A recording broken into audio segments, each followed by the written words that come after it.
From our perspective at the beginning of the 21st century, it is now quite clear that the most influential economists of the last century were John Maynard Keynes and Frank H. Knight.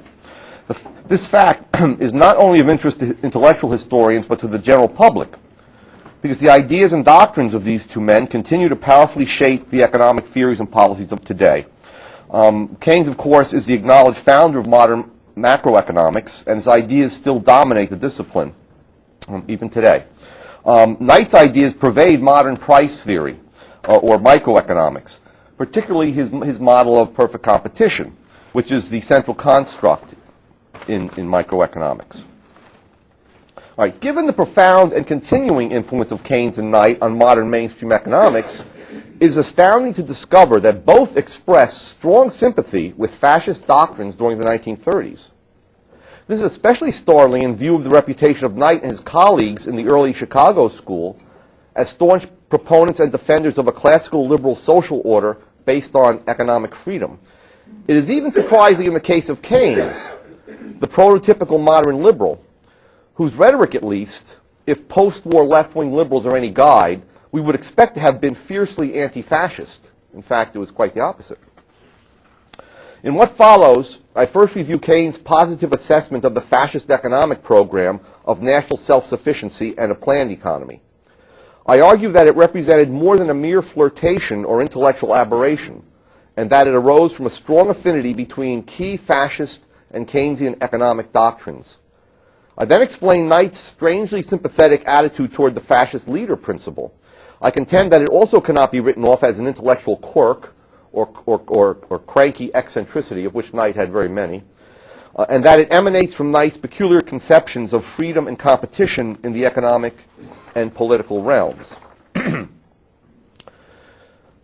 Mein Kampf, the Bible of the German National Socialist movement, Adolf Hitler characterized the economy as, quote, merely a necessary servant in the life of our people and our nationhood. The movement feels an independent national economy to be necessary, but it does not consider it a primary factor that creates a strong state. On the contrary, only the strong nationalist state can protect such an economy and grant it freedom of existence and development, unquote. Whenever Hitler touched on economic issues in his writings and speeches, he always emphasized the primacy of this principle, that the economy must serve the political needs of the nation, and that the primary need of Germany was economic self-sufficiency or autarky. And this was, I think, emphasized by Dr. Hoppe yesterday. Hitler's position on national self-sufficiency underlay his foreign policy doctrine of Lebensraum, or living space, which meant the conquest of enough foreign territory to provide for all the agricultural and raw material needs of the German nation. As Ludwig von Mises pointed out, quote, Germany does not aim at autarky because it's eager to wage war. It aims at war because it wants autarky, because it wants to live in economic self-sufficiency. The second foundational principle of the National Socialist Economic Program was for a planned economy that would coexist with an attenuated form of private property. Hitler enunciated this principle in an unpublished interview with a newspaper editor in 1931. And he's very frank. What matters, Hitler says, is to emphasize the fundamental idea in my party's economic program clearly, the idea of authority. I want the authority. I want everyone to keep the property he has acquired for himself according to the principle, benefit to the community precedes benefit to the individual. That sounds good to me. But the state should retain supervision, and each property owner should consider himself appointed by the state. It is his duty not to use his property against the interests of others among his people. This is the crucial matter. The Third Reich will always retain its right to control the owners of property. A contemporary German classical liberal economist and critic of National Socialism, during the time when the Nazis were coming to power, a brave guy, Gustav Stolper, considered this principle of the subjection of the economy to the state as, quote, the very essence of Nazi economics, unquote. Now, Hitler wrote little regarding the details of his proposed economic system beyond the enunciation of its basic principles. Moreover, the National Socialist movement produced no economic theorists worthy of note. Nonetheless, the Nazi economic program of autarky, or self-sufficiency, and planned economy was not the blind outcome of a series of accidents and ad hoc measures designed to solve specific problems, as many have argued. In fact, it was explicitly derived from a long tradition in German economics that extended back to the early 19th century, to the works of Adam Mueller and Friedrich List. With the emergence of the German historical school in the middle of the century, this tradition achieved a dominance in German economics that continued through 3 generations, right up through the National Socialist period. Werner Sombart was the leading representative of this tradition in the 3rd generation, and the leading economist in Germany during the interwar period. He considered himself the leading theorist of what he called German socialism, which also was the title of the book he published in 1934. Now, this book was translated into English in 1937 under the misleading title of A New Social Philosophy, because they didn't want to put the word socialist in a bad light. But the title was German Socialism. According to Sombart, his task in the book was, quote, from the standpoint of National Socialist opinion, to give a consistent account of the various social problems of the time, viewed in a spirit of detachment from the politics of the day, unquote. Although he was not a member of the National Socialist Party and was never embraced or completely trusted by its leadership, Sombart influenced individual Nazis, including Gregor Strasser, chief of the Nazi Party organization, with whom he met frequently. In addition to Sombart, the more intelligent Nazis, we were told, were acquainted with earlier writers from the 2nd generation of the historical school, like Gustav Schmoller and especially Adolf Wagner, whom they considered heralds of fascist ideas. In his book, Sombart articulated a defense of national self-sufficiency and argued that it was a corollary of planned economy. We represent the national economic principle, and I'm quoting Sombart. The whole, which we visualize as a guiding thought, is a national economy linked together in a harmonious union. From this it follows that the national economy must show a certain rounded off, isolated self-sufficiency which permits it to rest upon its own foundation. We represent this economic principle, primarily because socialism needs for its realization an expression of life as an economic body to be essentially independent of the procedures in foreign countries.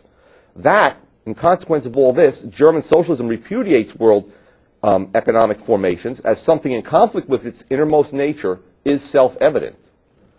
Okay, so self-sufficiency wasn't a strategy to prepare for war. It was deeply embedded in German historical school thought, and it was picked up by the Nazi economists. Sombart also recognized that a planned economy meant an economy in stasis, one in which all progress must come to an end because it is unpredictable and potentially disturbing to the central economic plan. Thus he wrote, "We renounce progress in the sense in which the economic age characterized it, and in which it met the requirements of capitalism, which prolonged its existence by a continuous revolutionizing of the process of production and distribution. All in all, we are now ready for a stationary economy and ready to send the dynamic economy of capitalism back to the devil from whence it came. Therefore, the applications of the principles of the planned economy will be much easier." So planned economy and self-sufficiency. Okay? These were the theoretical foundations. Sombart also elaborated the National Socialist position on private property. Quote, "By a planned economy, we do not mean the abolition of the private economy," unquote. What is meant, he said, is that in the private economy, quote, "the general endeavor must be so directed that no higher interests will be impaired to the application of the profit principle," unquote. In other words, not the economic calculations of private entrepreneurs and capitalists, but the priorities of the Nazi state will direct the allocation of scarce resources. Sombart went on to argue the manipulation of credit is the most important weapon at the disposal of the state to keep this sector, meaning the private sector, in order. He thus advocated nationalizing the banking system. But he warned that the state control of credit is not sufficient to guarantee an orderly economy, because not all investment capital is channeled through banks or acquired through retained earnings. Sombart therefore proposed a strong system of control in which all enterprises and extensions or mergers of existing ones must be legally sanctioned by the state, which would also retain the power to eliminate entire industries that are inexpedient, quote unquote. Technology, too, would be tamed by the state. A Supreme Council of Culture would decide whether an invention should be annulled, put into the museum, or put into practice. Finally, the stock exchange would be transformed into simply an adjunct of the nationalized credit markets and will have merely incidental functions to perform. Sombart summed up the essence of his economic program of German socialism in words that had become the mantra of Hitler and the National Socialists. quote, private property and common property will continue to exist side by side. The right of property will no longer determine the principles of economic control, but the principles of economic control will determine the extent and kind of property rights. That is a significant point, unquote. So the economic program of the preeminent academic proponent of National Socialism consisted of four components: national self-sufficiency, planned economy, manipulation of money and credit, and nationalization of investment.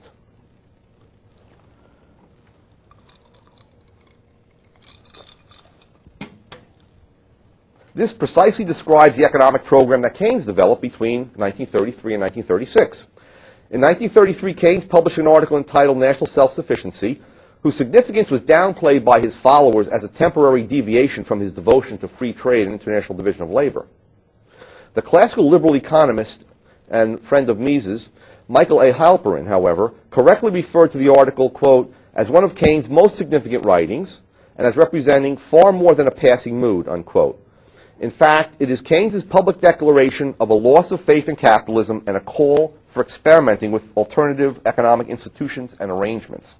Thus, in a famous passage, Keynes declared, quote, the decadent, international, but individualistic capitalism is not a success. It is not intelligent, it is not beautiful, it is not just, it is not virtuous, and it doesn't deliver the goods. In short, we dislike it, he and his Bloomsbury friends, and we are beginning to despise it, unquote. However, Keynes was perplexed about what to put in its place. He noted that, quote, the world is embarking on a variety of politico-economic experiments, unquote. Russia, Germany, Italy, and other countries are or will be seeking after what Keynes called new economic gods. Keynes expected many mistakes to be made in these bold experiments in Bolshevism, Nazism, Fascism, but he added, quote, no one can tell which of the new systems will prove itself best, unquote. As Halperin pertinently remarked in this passage, the fact that the new economic gods of Russia, Italy, and Germany were totalitarian despotic gods, destructive of human dignity and human rights, did not, it seems, appear worthy of note. They were experimenting. That was the wonderful thing about it, unquote. Keynes confided in this article that he is, quote, one whose heart is friendly and sympathetic to the desperate experiments of the contemporary world, who wishes them well and would like them to succeed, meaning Bolshevism, fascism, and so on, who has his own experiments in view, and who in the last resort prefers anything on earth to what the financial reports are wont to call the best opinion in Wall Street.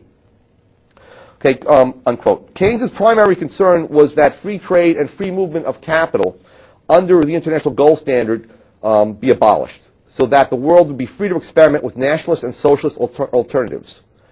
Keynes declared, not believing that we are saved already, we each should like to have a try at working out our own salvation.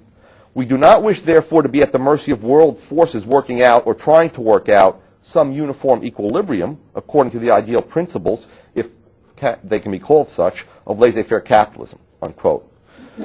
He went on to proclaim the dawning of a transitional experimental phase, during which, quote, we all need to be as free as possible of interference from economic changes elsewhere in order to make our own favorite economic experiments toward the ideal social republic of the future. Okay, so in short, Keynes was calling for autarky along the lines laid down by the National Socialists. And in this article, which I'll just quickly summarize, he also opposed, like Zumbardt especially, the allocation of resources by entrepreneurial profit calculations. Okay, and he contended that judging resource allocations by financial results transformed the conduct of life in the 19th century into a sort of parody of an accountant's nightmare, unquote. Okay. Now, Keynes' fulminations against monetary calculation, which we find in this article, can be compared to the ranting of Zumbardt on the same topic. And I'll just read a little bit of it. It's pretty funny. Quote, the profit account is one of the basest inventions with which the devil has yet deceived mankind. A large part of our misery is connected with the dissemination of this idea. It has destroyed a colorful world and thrown it into a gray or grayish monotony of money values. Okay. Culture and economic revolutions are not reconcilable. If one regards as the chief disadvantage of a removal of capitalism the slowing down of technical and economic progress, our answer is that we see therein a direct blessing. Okay? So at the end of his article, Keynes doesn't give us any detail about what his favorite experiment is, but he does conclude with a call for greater national self-sufficiency and a planned domestic economy. Okay, those are his words. Okay. 3 years later, in 1936, he laid out plans for his own National Socialist experiment in the final chapter of General Theory. I'll merely summarize it for you. Basically, what Keynes wanted to do there was two things. One, he wanted the state to take over and determine, first, how much of people's income in the aggregate would be invested and how much they would be permitted to retain for their own consumption. And second, what rate of return capitalist entrepreneurs would be permitted to earn. Now, he unabashedly described this program as, quote, a somewhat comprehensive socialization of investment. Okay, so he has arrived now at the full National Socialist program. Okay, self-sufficiency and socialization of investment.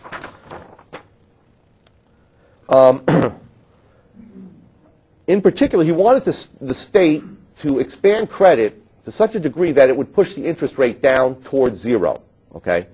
In that case, you would have an increase in the amount of capital and productivity in society. And the financial criteria or monetary calculation would no longer keep England poor. Okay. Now, what he said, he was also happy about this falling of the rate of interest or forcibly forcing it down through monetary inflation. He was especially pleased that this situation would result in the, quote, the euthanasia of the rentier, that is the stockholder or bondholder, and, quote, the euthanasia of the cumulative oppressive power of the capitalist to exploit the scarcity value of capital, unquote. Okay? Depriving the idle and superfluous bondholders and stockholders of an income would also improve the equity of income distribution. Now, Keynes's deep aversion towards interest was shared by the National Socialists. Point 11 of the Nazis' unalterable party program demanded, quote, abolition of income not earned by work and toil, breaking the bonds of interest slavery, unquote. Although Keynes's call for the euthanasia of the rentier was merely figurative, it was chillingly reminiscent of point 25 of the Nazi program, which declared that usury, profiteering, and the like must be punished by death, irrespective of creed or race, unquote. So this scheme for state direction of the economy bears a striking resemblance to the system that eventually emerged in Nazi Germany under Hitler's chief economic planner, Helmut Schacht. This is not a matter of coincidence, as the evidence strongly suggests an intellectual cross-fertilization between Keynes and Nazi economists and policymakers. And I'll just give you a little bit of this evidence because I want to move on tonight. For example, the man who translated Keynes's treatise on money and the Keynes-inspired Macmillan report into German was Karl Kramer, who was head of a special bureau established by Schacht in Berlin in 1932, and whose mission was to coordinate Hitler's economic bodies in order to, quote, enable the Nazi Party to present an economic platform in which industry and commerce can participate, unquote. Okay? So the guy running this bureau translated these two earlier books by Keynes. Wilhelm Lautenbach was sometimes called the German Keynes because he had developed a notion of aggregate demand and elaborated the theory of the multiplier in 1931. He also drew up a plan for the Brüning government for large-scale public works financed by monetary inflation. This plan was very similar to the plan later implemented by Schacht under the Nazis. Lautenberg also referred to Keynes in a lecture in 1931 stating, quote, this view concurs to a large extent with that of the Cambridge School in economics, in particular with Robertson and Keynes, unquote. The Nazi economist Otto Wegener once suggested to Hitler that he read Keynes's book because it was, quote, a highly interesting study. One feels that he moves in our direction without being acquainted with us or with our views. Wegener pointed, unquote. Wegener pointed in particular to Keynes's idea of abolishing the gold standard. Hitler very humbly responded that he was not sufficiently familiar with these matters and didn't read the book.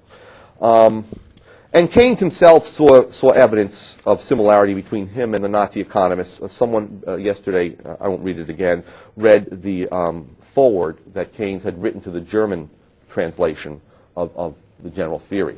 Okay. I might mention one other point. In the early 1940s, Keynes also vigorously promoted what he called the Schachtian device, the Nazi device, of international barter or bilateral trade as an alternative policy for Britain in the post-war world. So he's taking this right from the Nazis, and he knows it. And he says that Britain should engage in this policy if some version of his inflationist scheme for international monetary reconstruction were not accepted. Keynes labeled anyone who signed an agreement to preclude the use of such a device in advance, quote, as a great traitor to his country, as if he were to sign away the British Navy before he had a firm assurance of an alternative means of protection, unquote. Okay. What the implications of that are, I'll leave to you. Now let me turn to Knight, a little more complex case. Before we can make sense of Knight's attitude toward National Socialism, we must take one more detour through Zumbart, and it's always humorous to read Zumbart. According to Zumbart, quote, it is obviously established in God's plan of the world that the destiny of mankind is to be realized within the sphere of political associations, unquote. Zumbart designated this general comprehensive political association by the word state and attributed to it a number of essential qualities. First, the state is old as mankind, and all theories of its origin, quote, which assume a pre-state condition are false, unquote. Second, the state is ideal, meaning that it lies in the realm of the transcendental and is immune to empirical and rational explanation. Finally, membership in the state is fundamentally unlike the relationship of the individual to any other organization. And here I would agree with him, but not in the way he thinks. As he points out, he says, in all non-state organization, membership endows the member with some claim. Membership in the state, however, is a sacrifice, and a sacrifice unto death. Right. But the sacrifice presupposes necessarily a super-individual something. Call it an idea for which man sacrifices himself. It is senseless to have one individual sacrifice himself for another, the mother for child, the warrior for the civilian, unquote. So he goes on to say that the idea compelling the sacrifice may be abstract, like liberty or faith. It may be concrete, like the political association. In any case, it is characterized as having ideas. So the state, in some sense, has ideas. Its meaning points beyond this world, unquote. It is because the state exists beyond empirical reality that its members, individually or collectively, are unable to interpret its true meaning and purposes, and are therefore incapable of knowing its will and the laws consistent with the will. Thus, a leader is chosen who can hear and follow the voice of a being outside of and above the natural world. That is God, who progressively reveals to the leader the will of the state. Now, Zumbart explained this as follows. The principle of leadership means the acceptance of a supreme will of a leader who receives his directions not as an inferior from a superior leader, but only from God, the supreme leader of the world. One who wholly grasps and affirms the leadership principle must believe in a progressive revelation. The ruler of the state receives his commission from God, which means, in the last analysis, all authority comes from God. He is not required to listen to the voice of the people, insofar as he does not recognize in it the voice of God, unquote. Zumbart went on to argue that the leader is really, when he's guided by revelation from God, is really conducting affairs according to the general will. So in some sense, he's starting to talk, he sounds like Rousseau and the French Jacobins. Wrote Zumbart, the general will, which is to be realized in a metaphysical, not an empirical reality. It is not concerned with the will of all, meaning the will that's expressed through democratic voting. The leader cannot ascertain it through a plebiscite. He must recognize it and can only have experienced it through revelation. For this reason, the approval of the people is not necessary for justification of a leader's conduct. Okay. He also points out that the state itself and its will is embodied differently according to different historical circumstances. He says that the authoritarian power of the state can be instantiated in an absolute monarch, but during democratic times, it would take the form of maybe a single-party system along fascist and Soviet lines, a military dictatorship, or a constitution that enacts a powerful presidency. Okay? He also pointed to the Catholic Church and its College of Cardinals as an exemplary model of every democratic authoritarian constitution. His point was that you had to choose the right leader, and you needed an elite, or you needed a group of very wise people to choose this, the elite. okay, which tended to be one person. In any case, let me get to Knight. In 1930s, Knight became greatly disillusioned with democratic politics. He believed that liberal democracy had failed abysmally to discover and apply the knowledge necessary to provide social order, and particularly to solve, quote, the problem of social control of economic life. Knight's deep pessimism regarding liberal democracy was first expressed in two lectures he gave in 1932. These lectures were not published until 1991, and they were really suppressed, in some sense, by his students, who published reams and reams of his lectures, okay, over the years. But it was published in 1991 under the remarkable title, "The Case for Communism, from the Standpoint of an Ex-Liberal." In this article, Knight intended to show why our social order shows symptoms of breakdown, and why the future belongs to communism, or to some really aristocratic social system, a military dictatorship, unquote. He also confessed his conversion to communism. Whether or not his personal conversion was tongue-in-cheek, engaged to get a rise out of his audience, as some of his students have claimed, is besides the point. In this rambling and turgid article, Knight made a number of statements that were profoundly anti-liberal and favorable to a National Socialist-style regime. Knight contended that in liberal democracy, those in power engaged in talking down the opposition, while in non-liberal regimes, the rulers beat up the opposition. Knight prefers the latter. The advantage of the latter was that the opposition will quote, stay beaten up a little while, as they do not stay talked down, and government would get a chance to govern instead of continuously campaigning for retention of office, unquote. Knight went on to state, quote, that a minority party dictatorship would be made up of men of some kind of ability and some conception of what they wanted, and that wishing to keep power without perpetual war and requiring the cooperation of the people in their constructive program, they would have more respect for the needs and wishes of the country than is true of our system of multiplex bureaucracy and passing the buck, unquote. Knight also argued that the basis of social cohesion was not the mutual benefits realized through the social division of labor, as Mises and the Austrians believed, but secularized religious myths and lies that men make, or that make men accepting of, quote, a government based on force, unquote. Wrote Knight, the basis of unity must be mystical, religious. The effective content itself cannot be utilitarian, and the sociological character and historical role of religion, morals, and legal formalism is precisely to furnish this mystical basis for unity which enables men to accept the degree of rule of force or traditional law which is necessary for peace within the group. A society which hangs together and functions has to have a religion, which from us, and by the way, Knight was an atheist who used to throw priests and nuns out of his classroom, insult them enough that they would leave. A society which hangs together and functions has to have a religion which from a scientific or critical point of view is nothing but fiction or mythology. But it must also have a government which not only uses force, but uses the social religion as well. One of the secrets of the political greatness of Rome is that its rulers knew their onions in the matter of religion, unquote. Later rulers in Europe were successful, claimed Knight, to the degree that they recognized religion, including popular morality, as good for society, puts that in quotes, in quotation marks, without allowing their own style and action to be seriously cramped by regard for any of its sacred principles. Okay. So basically lying and beating people up is what Knight was in favor of. Now, because that would restore social order. Knight published an article in 1935 entitled Economic Theory and Nationalism, in which he really lets himself go. He argued that the laissez-faire capitalism was foredoomed to break down.